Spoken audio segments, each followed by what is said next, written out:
Good evening, everyone. How are you? I'm fine, and I hope that you all will be fine as usual.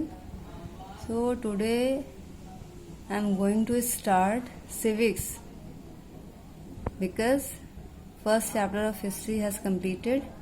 So, today I'm going to start first chapter of civics, lecture 1, and the chapter name is power sharing, as you can see.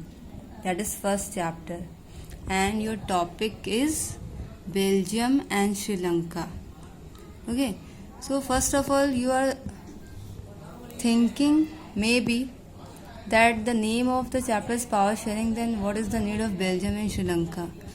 So this is the example, through that you can understand better that what is power sharing. Okay, but before starting it, I will tell you what is power sharing. So, power sharing means distribution of powers among the organs of the government. What are the organs of the government? Like executive, legislature and judiciary. These are three organs of government. Okay. So, ये सारे organs जो हैं government की, इसमें power को share करना, जैसे नाम से ही आपको समझ में आता होगा, पावर को शेयर करना ही पावर शेयरिंग होता है. इससे क्या होता है, कंट्री में मीन्स एक होता है ना कि कन्फ्लिक्ट टाइप का, या फिर जब तीन ऑर्गन है तो सब में जो पावर है उसको डिस्ट्रीब्यूट होना ही चाहिए. तो इससे जो वर्क होता है, वो जो फंक्शन होता है गवर्नमेंट में, बहुत इजी वे में होता है.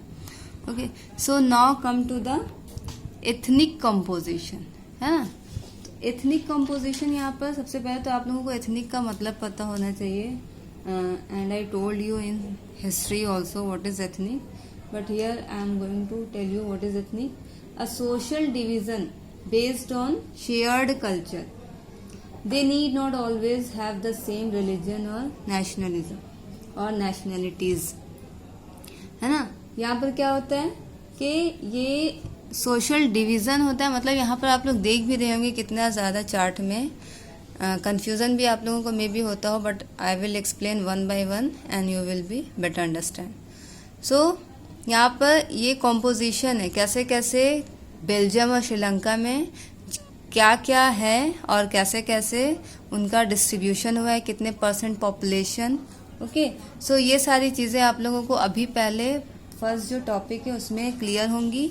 फिर उसके बाद कैसे कहाँ पर क्या पावर शेयरिंग किया गया, कैसे ये सारी जो डाइवर्सिटीज़ हैं इसके अकॉर्डिंग क्या फंक्शन को क्या अप्लाई किया गया, you will see all this things. Okay, so first of all we will talk about Belgium and after that Sri Lanka. So first come to Belgium. So if we talk about Belgium, that it is a small country in Europe.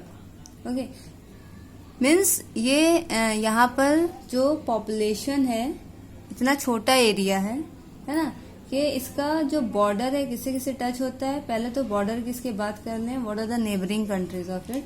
France, the Netherlands, Germany and Luxembourg.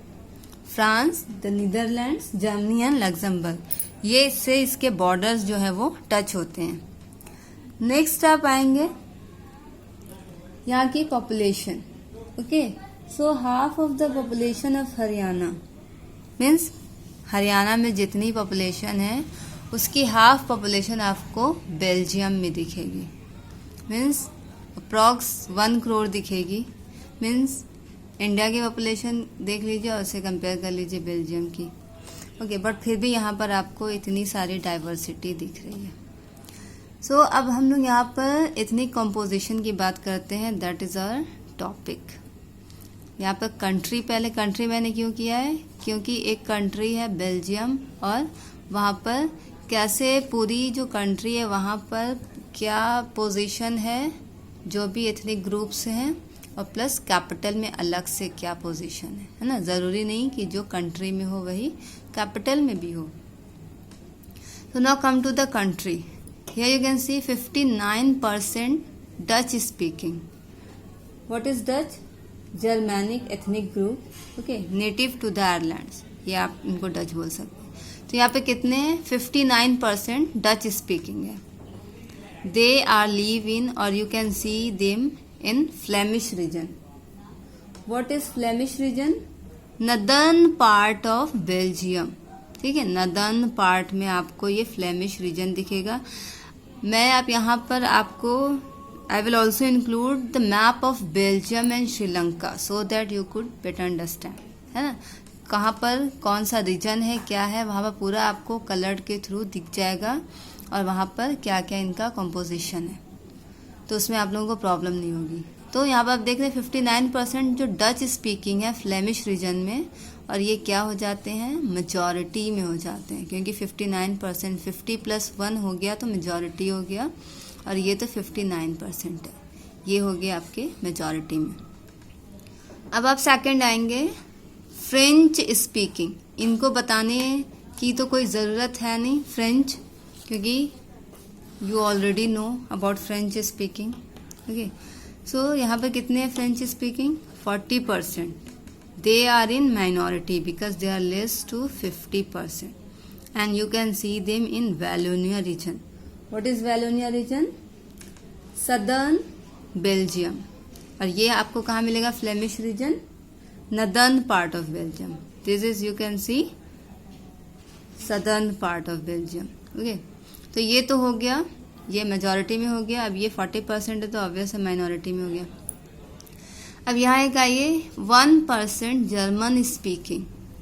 तो 1% हो या 40% हो, दोनों हो गए minority, और यहाँ पर ये जो 59% के साथ जो डच स्पीकिंग है वो हो गया मेजॉरिटी में. This was for country. Now come to the capital. Capital में अब क्या है?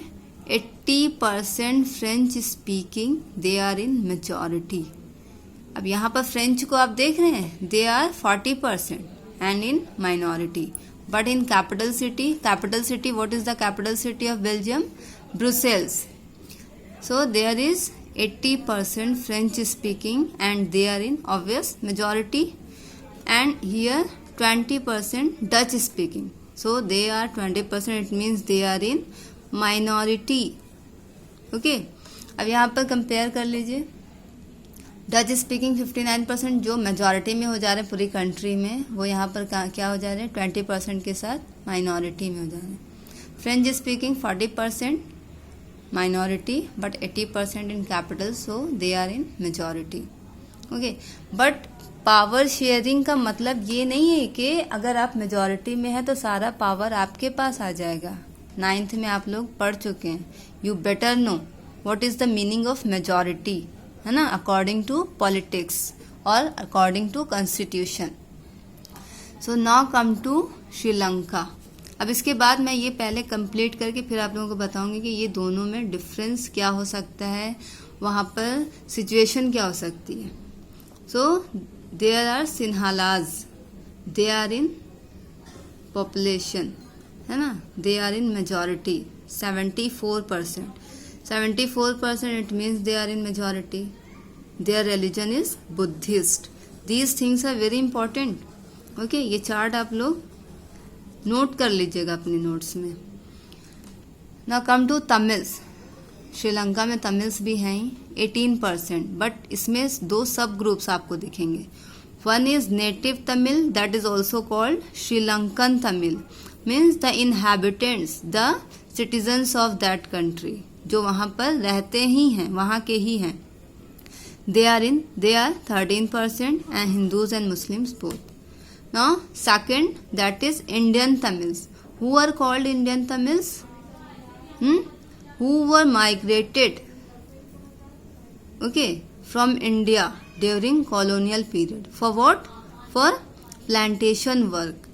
पता है आप लोगों को कि जब इंडिया में कॉलोनी थी, इंडिया एज अ कॉलोनी थी ब्रिटिश के अंडर में, तो यहाँ पर क्या होता था, कहीं पर भी किसी को भी अगर लेबरर की नीड होती थी उन लोगों को, तो जिस भी जगह पर होते थे वो लोग माइग्रेट करवा देते थे, है ना. स्पेशली ये लोग खुद से नहीं जाते थे, वही लोग करवाते थे. तो ये क्या है, माइग्रेट किए हुए, या फिर अगर यहाँ पर नहीं है तो कहीं और माइग्रेट करके चले गए दूसरे रीजन में. तो ये जो इंडियन तमिल्स हैं उसी में से plantation, as a plantation worker ये लोग गए वहाँ पर और फिर वहीं पर रह गए. तो अब इनकी सिचुएशन आप थोड़ा समझ सकते होंगे. जैसे आप एग्जाम्पल अपने अकॉर्डिंग ही समझ सकते हैं कि नेटिव हैं तो उनको उनकी पोजीशन वहाँ पर क्या होगी, और अगर कहीं से माइग्रेट किए हुए हैं तो उनकी पोजीशन वहाँ पर क्या होगी. Okay. And the third category is Christian, they are 7%. अब ये पर्टिकुलर एक नहीं है, ये तमिल भी आपको दिखेंगे और सिन्हालाज भी दिखेंगे. तो यहाँ की जो ऑफिशियल लैंग्वेज अभी है वो सिन्हाला है ना. और बट अभी मैं आगे इसको अभी कंटिन्यू नहीं करूँगी, क्योंकि अभी ये जो पूरा आपको दिख रहा है चार्ट, ये चार्ट आपको समझना बहुत ज़रूरी है and that is very tough, है ना. और अगर इसी तरह चार्ट बनाकर आप अपनी कॉपी में नोट करेंगे, है ना, नोटबुक में, तो आपके लिए बहुत इजी हो जाएगा, क्योंकि बुक में इतना इजीली आपको समझ में नहीं आएगा. सो अब यहाँ पर आप देख रहे हैं बेल्जियम में इतना जो डाइवर्सिटी आपको दिख रही है सारे ग्रुप्स में. तो डच ये तो मेजॉरिटी में है, तो ये क्या कर सकता है, फ्रेंच और जर्मन को अपने अंडर में कर सकता है, हाँ, क्योंकि ये मेजॉरिटी में पूरी कंट्री में. यहाँ पर सिन्हालाज आप देख रहे हैं, सिन्हालाज भी अपना कंट्रोल पूरी कंट्री पर कर सकते हैं, पूरा कंट्रोल करके पावर पूरा अपने हाथ में ले सकते हैं, और ये सबको अपने अंडर में. बट वहाँ पर एग्जैक्ट हुआ क्या, पावर शेयरिंग को अडॉप्ट किया गया या कुछ और किया गया, to be continued, means just joking. Next video में बताऊंगी, क्योंकि अभी के लिए आपके लिए इतना that is enough. Okay. And I am also including map of Belgium and Sri Lanka and some questions for you. Okay.